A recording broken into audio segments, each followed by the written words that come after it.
Doctor Manmohan Singh यांचं निधन ही देशाची अपरिमित हानी आहे. या देशाचे ते महान सुपुत्र होते. आज आपल्या देशाची जी अर्थव्यवस्था 10 वर्षामध्ये इतके उपद्व्याप करूनही टिकून आहे. मागच्या 10 वर्षामध्ये सध्याच्या सरकारनं इतके सुरुंग लावले, इतके उपद्व्याप केले, तरी जी टिकून आहे त्याचं संपूर्ण श्रेय हे डॉक्टर मनमोहन सिंग यांना जातं. एक अत्यंत सचोटीचा, प्रामाणिक नेता, प्रशासक, अर्थशास्त्रज्ञ, जागतिक कीर्तीचा विद्वान. त्याने 10 वर्ष या देशावरती आपली छाप उमटवली. विरोधी पक्ष नेते म्हणून सुद्धा नरेंद्र मोदी आणि त्यांच्या सरकारला त्यांनी दिलेले इशारे एक अर्थशास्त्रज्ञ म्हणून खरे ठरले. नोटबंदीच्या काळामध्ये संसदेतलं त्याचं भाषण या देशानं पुन्हा पुन्हा ऐकलं पाहिजे. नोटबंदीमुळे देशाचा जीडीपी 2% घसरेल. नोटबंदी हे डिझास्टर आहे. हा देश उद्ध्वस्त होईल. अशा अनेक प्रकारचा इशारे त्यांनी दिले आणि ते खरे ठरले.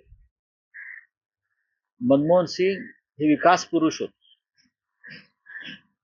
देशाच्या तिजोरीमध्ये फक्त 16 दिवस पुरेल इतकंच महसूल शिल्लक असताना त्यांच्या हातामध्ये देशाचं अर्थ खातं नरसिंहराव यांनी दिलं. विचार करा, फक्त 16 दिवस पुरेल इतकेच पैसे या देशाच्या तिजोरीत असताना नरसिंहराव यांनी अर्थशास्त्राच्या या डॉक्टरला अर्थमंत्री केलं आणि त्याच्या हातामध्ये देश सोपवला. नंतर ते प्रधानमंत्री झाले. आज नरेंद्र मोदी हे 85 कोटी लोकांना जे फुकट धान्य देत आहेत, गरिबांना, कोणीही उपाशी राहणार नाही. प्रत्येकाच्या घरात चूल पेटे. ही योजना मूळ मनमोहन सिंग यांची आहे. अन्न सुरक्षा कायदा त्यांनी आणला. अन्न सुरक्षा कायदा हे त्यांचं योगदान आहे. रोजगार हमी योजना म्हणजे मनरेगा, प्रत्येकाला काम मिळालं पाहिजे, ही सुद्धा त्यांचीच योजना आहे. अशा अनेक योजना त्यांनी देशाच्या जनतेसाठी आणल्या. अत्यंत प्रामाणिक म्हणून, सचोटीचा म्हणून त्यांचा बोलबाला होता, तो शेवटपर्यंत टिकला. देश त्यांच्या जाण्यानं, माजी पंतप्रधान असून सुद्धा त्यांच्या जाण्यानं दुःखी आहे.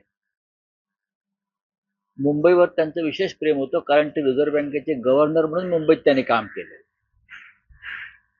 मुंबईतली जी मेट्रो तुम्हाला दिसते त्याचे श्रेय कोणी घेऊ द्या, त्याचं श्रेय मी डॉक्टर मनमोहन सिंग यांना देईन. मेट्रोचं पहिल्या फेजचं उद्घाटन त्यांच्या हस्ते झालं, ते मला आठवत आहे. आणि मुंबईच्या विकासासाठी त्यांची काही स्वप्न होती, ती त्यांनी फार गाजावाजा न करता पूर्ण करण्याचा प्रयत्न केला. आम्ही प्रधानमंत्री म्हणून सुद्धा पार्लमेंटला असताना त्यांच्याशी आमचा संवाद राहिला. ते विरोधी पक्षात आले तेव्हाही त्यांच्याशी आमचा संवाद राहिला. हिंदुहृदय सम्राट बाळासाहेब ठाकरे यांचे त्यांचे अत्यंत जिव्हाळ्याचे संबंध होते आणि ते त्यांनी कायम टिकवले. कोणाचाही द्वेष न करणारा, जाती धर्माचा द्वेष न करणारा असा हा नेता होता. त्यांचं जाणं हे अत्यंत दुःखदायक आहे. विशेषतः ज्या परिस्थितीतून आपला देश सध्या चाललेला आहे त्यातून मार्ग काढण्यासाठी आज मनमोहन सिंग हवे. त्यांनी कोणाशीही संवाद तोडला नाही. 250च्या वर पत्रकार परिषदा घेतलेल्या आहेत. कोणत्याही प्रधानमंत्र्याने घेतल्या नाहीत. नरेंद्र मोदींनी एकही पत्रकार परिषद आतापर्यंत घेतली, पण 250च्या वर पत्रकार परिषदा त्यांनी आपल्या कारकिर्दीत घेतल्या आणि पत्रकारांच्या प्रत्येक प्रश्नाला त्यांनी उत्तर दिलेलं. कोणत्याही प्रश्नापासून ते पळून गेले नाहीत. काँग्रेस पक्षाच्या वाढीमध्ये सुद्धा त्यांचं योगदान आहे. असे मनमोहन सिंग हे आज आपल्यातून निघून गेले आणि त्यांचं स्मरण या देशाला कायम राहील.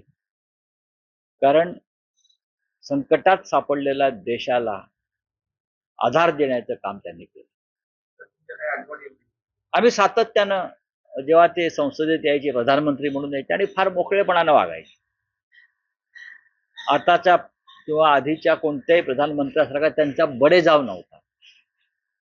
लॉबीमध्ये भेटायचे, सभागृहात भेटायचे, शिवसेनेची शिष्टमंडळं जेव्हा त्यांच्याकडे जायची तेव्हा ते आमच्याशी प्रेमानं संवाद साधायचे. प्रत्येक वेळेला ठाकरेजी कैसे है, म्हणजे बाळासाहेब कसे आहेत हे विचारायचे. बाळासाहेबांनंतर उद्धवजी कैसे है असं ते विचारायचे आम्हाला सातत्याने. आणि आम्हाला वाटायचं की इतका मोठा माणूस आपल्याला ओळखतो की नाही, पण आम्ही समोर गेल्यावरती प्रत्येकाला नावानं संबोधायचे. राऊतजी कैसे हो, देसाईजी कैसे हो. म्हणजे फार एक या पृथ्वी तलावरचा तो देवदूत होता, देवाचा माणूस होता असं मी वाटतं.